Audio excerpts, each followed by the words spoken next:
What's going on, guys? This is probably going to be the rawest, shortest, to the point video that I have ever made. Before I do kick it off, there is just one or two things I want to say. I do have a giveaway going on that is very simple, extremely simple. The simplest way that you can make 50 bucks. All you have to do is send something to the P.O. box that is on the screen right now. P.O. Box 431, Jacksonville, Alabama 36265. So far I have received one package for this giveaway. You have to the end of the month. You have to do it very soon for it to be eligible to win. But the best package that I get, I'm giving 50 bucks to. We as a channel is going to figure it out, but right now my man Dustin Davis has it in the bag because he is the only person who sent anything.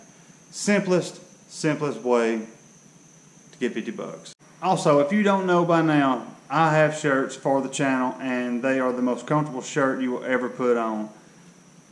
Trust me. The first link in the description down below is where you will find the link to the shirts. Go pick you up 1, 2, 5, 10, whatever.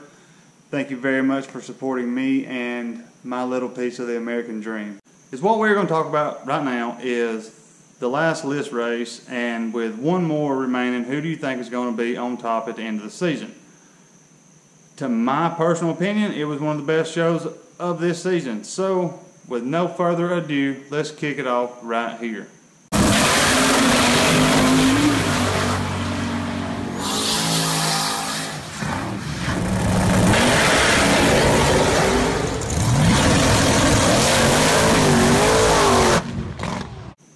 I haven't done really a weekly video like this in a couple of weeks. I have been going live.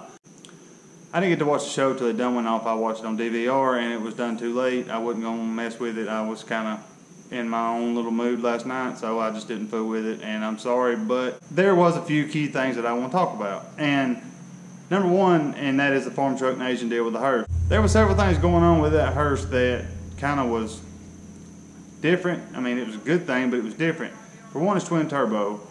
2, it's all-wheel drive, and 3, that thing had an 8-lug front end under it. You know, I understand if you're putting down 2,000 or 3,000 horsepower, you know, you're going to have some beefy stuff, but it still had 8-lug wheels on the front. And, you know, I'm not sure what their end game is with it because they've got a lot of stuff, but they don't have nothing, if that makes sense. The farm truck is an icon. The farm truck is amazing. The farm truck is the baddest truck in the world, without a doubt. And farm truck's name, Asian, the Dung Beetle, is awesome. It's, you know, probably the fastest Volkswagen that I can think of. And, you know, they have a legacy of, you know, sleeper type things. But I don't see where that fits in what they're doing. You know, they're not. There's no way farm truck can ever go fishing again. Everybody knows who he is, and that's just, you know, they can't get by saying that anymore. So I'm not sure how the hearse fits in. You know, Agent's got the daily driver, the Jeep, which is outrunning everything, and it's odd. I kind of thought at the beginning of the season when they was talking about having something that they was going to have a car that would be list ready, and you know, that car, from what they say, has the power, but it's not, and I don't get it. You know, I guess we'll find out, you know, next season. Who knows? The next thing we'll talk about is the deal with Chuck calling everybody over and, you know, having the little meeting, and they have all like set off into different groups. And, you know, at the beginning of the season it was like one group, and then, you know, then you had, you know, this group and this group and then these little groups, and it's all turned into, you know, these 2 people are against the other 8, you know, and it's so hard to decide what's the reality show and what is, you know, real, because you see them on the stage at Bristol and they're, you know, all sitting there hugging each other, and, you know, the 2 that's feuding the most are standing side by side, and, you know, I don't get it. And, you know, maybe it's not for me to get, you know, who knows. But it is what it is, and it's going to be what it's going to be. It is a reality show before it's anything. But I just thought that was odd. That was an odd group of people to be together. But with that crap being behind us, let's talk about race night. The most obvious thing is Jackie. And right off the trailer, Reaper was going to shake his hand and go for 1,000, you know, cocky, and he outrun Jackie. But that truck was on a pass. That truck was moving till they started getting sprayed with water. And that's the water that cools down the whole turbo deal, the intake and all that. So you've seen Chuck dumping ice in his chiller before, same thing. And sprung a leak, the thing's under pressure. You know, hey, shit happens sometimes. But that truck was on a pass when that happened, and he could have stayed in it, but he didn't know what was hitting him is the reason he let out. And if he would have held it down for another half a second, he would have got Reaper then, and it would have been the end of it. When they got back, and Jackie's walking up to him, and he's saying that he don't have to take the call out. That, in my opinion, is a gray area, but that kind of leaves Reaper in a weird situation, because if he don't accept the call out, that means he has to call out the one above him, but his car's broke. And the main bitch of this whole season has been about people not racing because they said their car was broke. I kind of think they done the right thing, even though it done Reaper dirty. And Reaper is a hot topic this season in the world of Street Outlaws, and it's because of the controversy he brings, you know. And I kind of agree with what Chief said, man. You know, it's so weird, and I guess it's the reality side of it, or the way they edit it, or the way they want you. You know, during editing, they can persuade you to feel a way, or you know, feel this way or feel that way or whatever.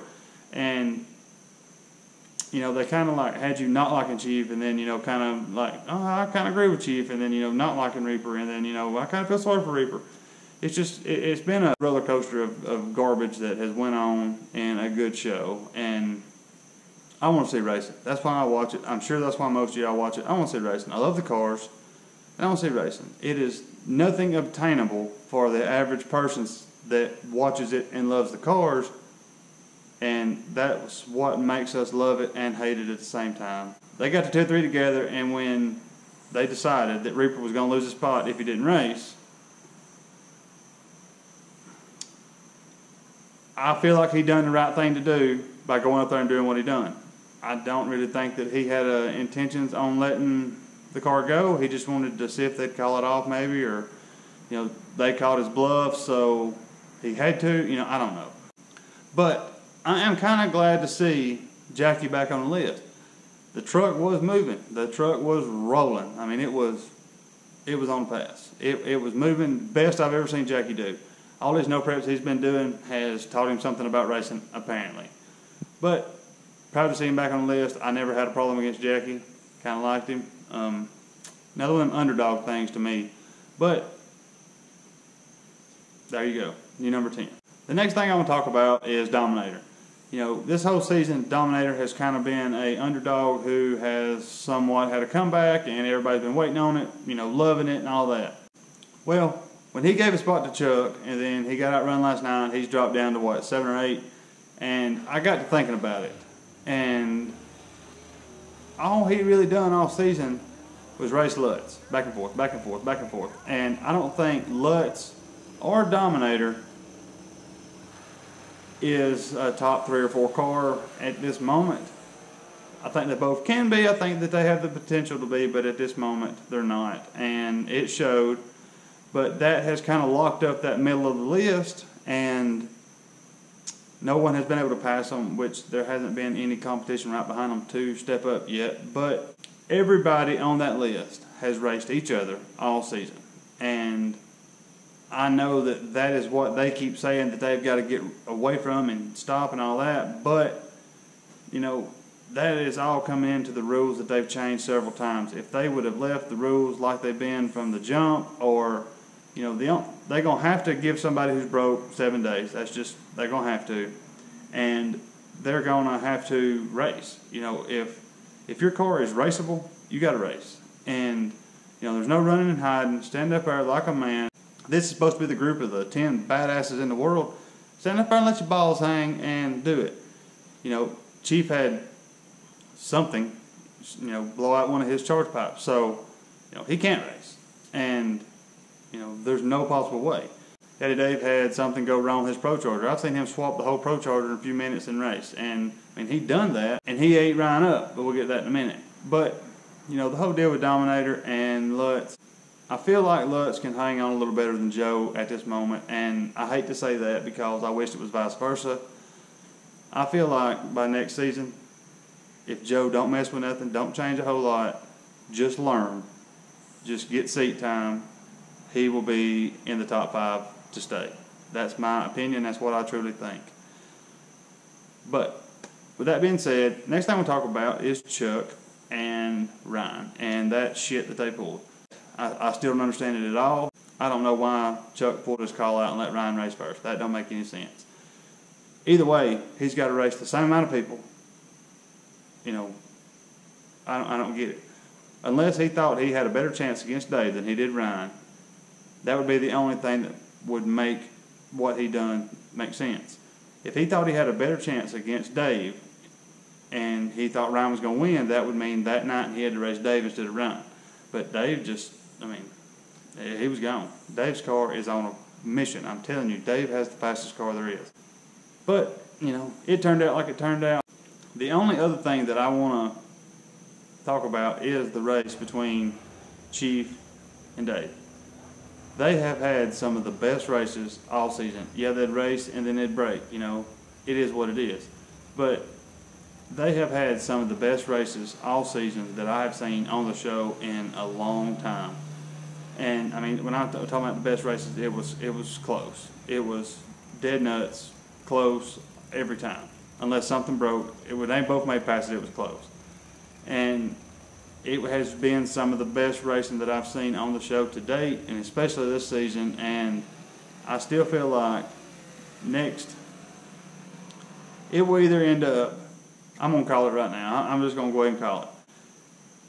Chuck's going to make big leaps, or Dave's going to go out number 1. That is my prediction. Chief might get it, but I don't know. That's my prediction. Ryan Martin has got in his own head so much. He still has the fastest, but he's got in his head so much that he can't get right now. He wants to be nice, but he don't want to get screwed over, and he knows they're screwing. It's just a big saga of, yeah. But there we go. That's the show in a nutshell, and I kind of liked it. I know that I'll probably get a bunch of crap in the comments for that, but I kind of did. One thing I do want to say before I kind of end this video is the race between Dominator and Doc. That was a bad call on the race master, the finish line guy, or whatever. Because I fully agree with Joe. That would have been a re-race. That was too hard to call unless, it transferred better from the screen in person than it did through the camera, that we seen on TV. That would have been a re-race. I actually think that it was as close of a tie as I've ever seen. When Chief raced Stinky Pinky, you could tell that Chief won that race. And then they come back and called it a tie. When you can clearly see one car ahead of the other, why did they call that a tie? And last night when it was dead nuts, I don't get it. I do feel like Dominator, if they'd race again, I believe Dominator would have got it. You got to remember, Doc has nitrous. You got to remember, Joe's figured out how to stage. Joe's figured out how to move. He hadn't had a bad pass. His car's staying together for the most part. Or when it's not staying together, he still races. So, it is what it is. But I truly do think it was one of the best episodes we've seen this season, if not the past couple of seasons.